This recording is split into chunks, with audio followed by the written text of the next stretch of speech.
खुलुमबाय आं हायेन ब्रह्म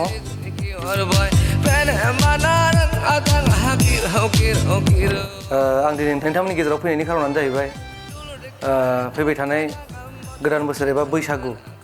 बे बैसागुआव मेथाइ रोजाबनो आंखौ गोबां मानसिया फन हरदों दा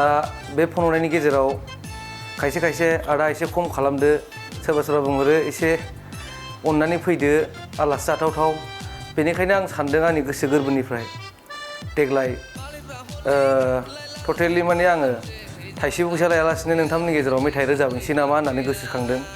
बेनिखायनो आं दिनै बे रादाबनि गेजेरजों नोंथांमोननि गेजेराव फोरमायहरनो होननानै दिनै फोरमायहरनाय जाबाय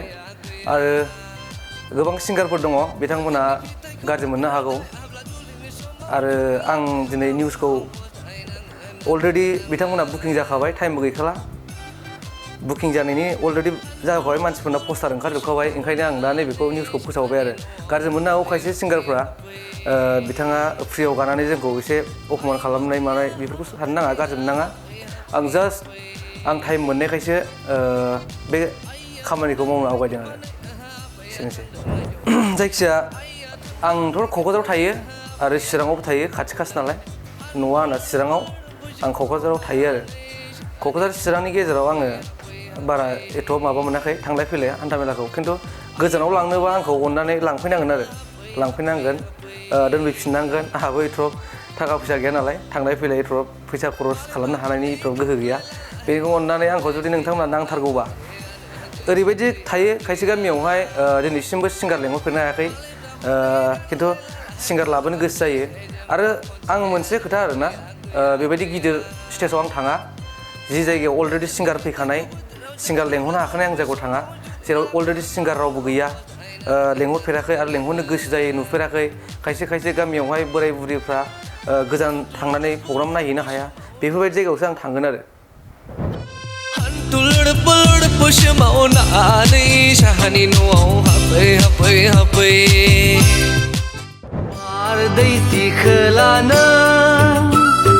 बायदेमलाय सिदेमलाय मोसाबायो बैसागि सिखोलानो बागुरुम्बा मोसाबायो बिरखं गाथोननि सोमोन्दै सोलोंथाइ लानो गोसो गुदुं लाइमोनफोरनि थाखाय मोजां रादाब गोजान जायगाफोराव थांनानै गोबां रां खरसा खालामना सोलोंथाइ लानांगौनि गोनांथि गैलिया दानिया उदालगुरि टाउन रामजानकि सकनि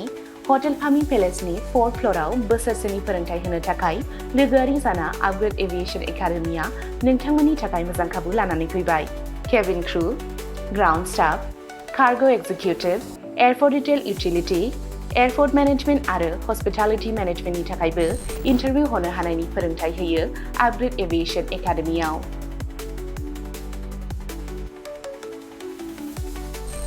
मुं थिसननायनि सायख'नाया 18 बोसोरनिफ्राय 22 बोसोर बैसोनि गेजेराव जानांगोन गोसो गुदुं बिजाथिफोरा सोलाद लानो थाखाय स्क्रिनाव होनाय जानबुं अनजिमा